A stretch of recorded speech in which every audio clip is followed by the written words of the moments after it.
Hi, my name is Cayla Bellamy, and I'm the Bassoon professor at Colorado State University. This video is designed to help you prepare for the 2 etudes that are required for the entrance to the Colorado All-State, and we'll be taking a look at kind of 2 or 3 major points in each of the etudes. We'll start on page 53 with number 30. It's marked Allegro, which is a point I'll get to in just a minute, but I would first like to address one of the technical things that this etude requires. And you see me moving my left thumb like this. Most of you probably know what this is for. A lot of these octave leaps on the bassoon require use of this left thumb, and you may have either 8 or 9 keys to choose from with your left thumb on the bassoon.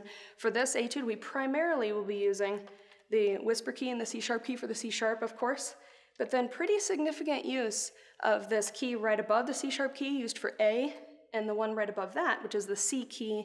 It's used for B flat, B, C, right above the bass clef. And so in that very first interval, if you notice that there's quite a lot of cracking as you play through this etude, you could actually play any note that's lower in bass clef without the whisper key. That's a bassoon secret that not many of us talk about. If you leave your thumb up and make sure that your voicing is low enough that you have a nice round oral cavity, your thumb is ready to jump up and hold down this C key for the B natural. And if you peek through the etude, you'll see a few other places where this can be really helpful. The end of the second line, that B natural as well. The end of the third line, that B natural. So as you're making these octave leaps, it can be really helpful for your thumb to be a little more agile than sort of planted on the C sharp key or on the whisper key. So for example, that first measure, my thumb motion is up, down for the C sharp. And then it makes that octave leap be something that you can do with your fingering and with your airspeed instead of with your embouchure. And it's a lot easier to build up some velocity for this. So the venting, I call that venting technique. We push down this key, it opens up a little tiny vent. Some people will call it flicking, which really just means you push it very quickly and let it back down. Some people will call it using a speaker key. So it's all the same technique. With regards to this thumb, leaving your thumb up, you don't always have to leave it up beforehand, but if you're really building for this allegro tempo, I mentioned I was going to come back to tempo, it's nice to have a little bit more flexibility with your thumb motion, so as you move this to a faster and faster tempo, you have some flexibility with your fingerings. Now when you're selecting a tempo for this etude, it's marked in common time, which typically means that the quarter note is getting the beat. It's the sort of shorthand, old school way of writing 4/4, and the allegro refers to the tempo of the quarter note. Now, in order to facilitate motion through the phrase and to make this not sound like it's such a kind of dry technical exercise and to make sure that we have enough kind of fluidity through the line, I actually like to think of this in 2. Think as much music as we can think of in what we call the macro beat as possible. It helps the music move, and it helps you figure out what I think is actually the toughest thing about this etude, which is the breathing. So you'll notice when I do a demonstration performance of this, my breath takes a whole measure to get set up. 4 quarter notes, I'm thinking in 2 half notes. Half a measure to exhale, make sure that I have all of the air out of my lungs, kind of squeezed it out like a tube of toothpaste, and then a whole half note to inhale and expand. So it'll look something like this.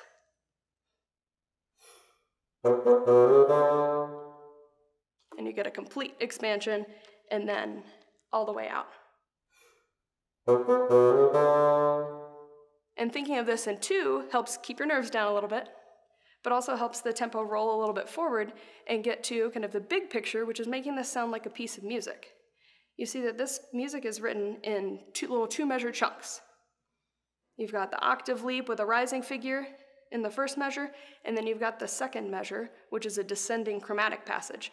So if you play this all with a little sense of kind of a hairpin leading to the downbeat of the second measure, it makes the phrase work a lot more cleanly. It helps you preserve your breath. So if you're going to make it all the way to where I try to get to is after the C sharp quarter note, do essentially 2/3 of this in one breath, but it helps you pace the distribution of your exhale so that you can make it all the way to the next phrase. So instead of thinking in a fast 4, 1 and 2 and 3 and 4.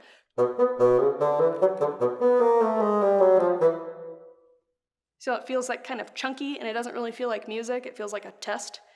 Instead of creating something that feels like a piece of music, the B natural first measure going all the way to the B natural of the second measure, thinking in 2,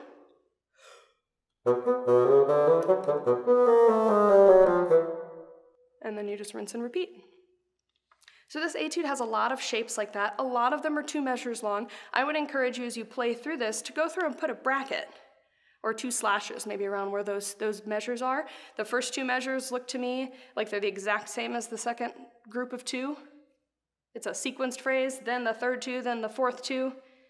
And then we sort of get a transition to this middle section in the third line that looks like a 4-measure phrase. And you see how the last measure of the third line looks pretty similar to that transition 1 line before. So you can really start to chunk this etude up into something that lets you pace your breath.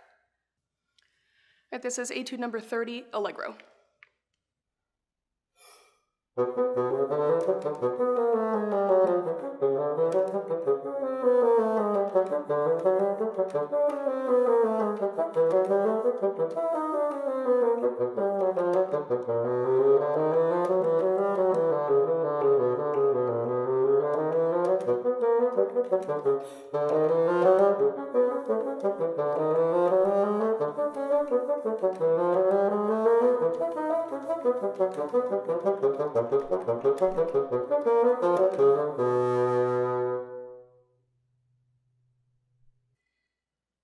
All right, turning our attention to the second etude, which is on page 70, number 4. It's marked Largo, and it has the title of Sarabande, which one of the first things that I highly recommend doing with any piece of music, whether you consider it to be sort of a study piece, an etude, or a piece of solo repertoire that you're preparing, a piece of chamber or large ensemble, band, orchestra, woodwind quintet, whatever your music is to go through and define all of the words that are in this. So Largo, we know many of us know that means slow, so that's our tempo indicator.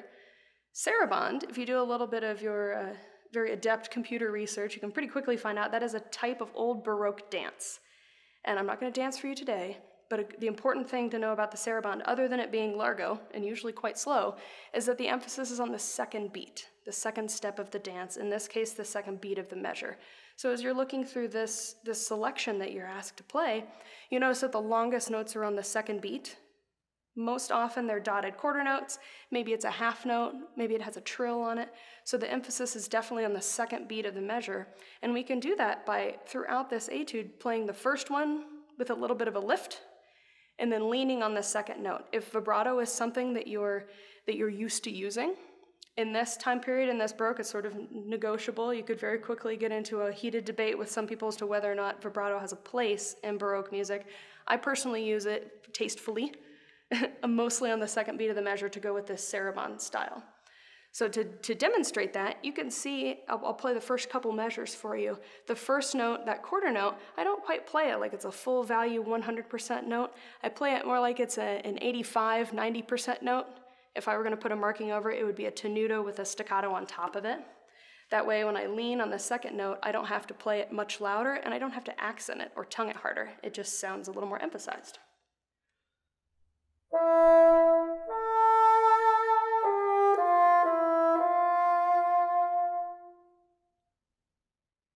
Then when that figure appears throughout this etude, you use the same approach. The second time it appears, that third measure, you notice it's embellished. So we just lift up a little bit on the D, use your air spinning forward through the printed 32nd notes to get to the G, because that's what the importance is on that second beat of the measure, not the fast notes necessarily. You notice in that one it's a little less clear than I would have liked. I'll go back and play it again for you. I use the trill fingering for E natural on this, which is without venting. You just play the D, E, D, C sharp with the short C sharp fingering, and then back up to the D for that turn. That way you can get as much fluidity through it as you want. I'll play the difference between the two. Here's the trill fingering that I recommend using, versus using the long E fingering, which has all of these. That's what we use most of the time. Notice how the E kind of pokes out of the line. That, I think, is one of the biggest difficulties, the biggest challenges in this etude, is playing every note so that it resonates the same way, so that you have a fluid line. Using some of these trill fingerings or a short C sharp, as long as it's in tune, right? So get out your drone, get out your tuner. A drone is my favorite tool plug it into a giant speaker and have it blasting a note at me so I can really match intonation.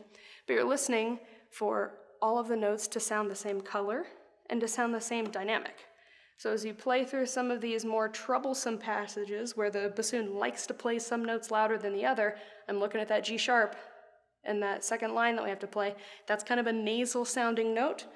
So I use that resonance fingering, looks like a shadow puppet dog, instead of just the G key for that G sharp, and it makes it sound a little more in line with the D that came before and the E that comes after.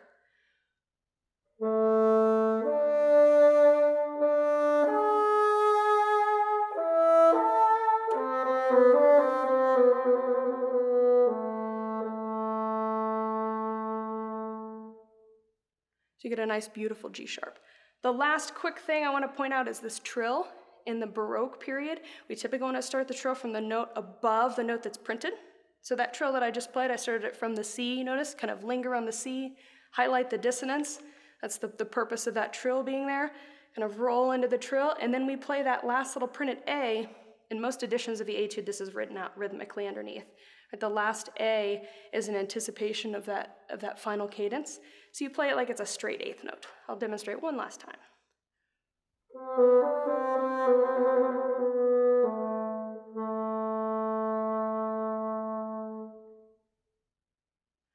So in that, we have a nice approach to the sarabande style, the Baroque style in general, and making a really even in-tune sound on the bassoon, which is really the primary audition feature of this particular etude.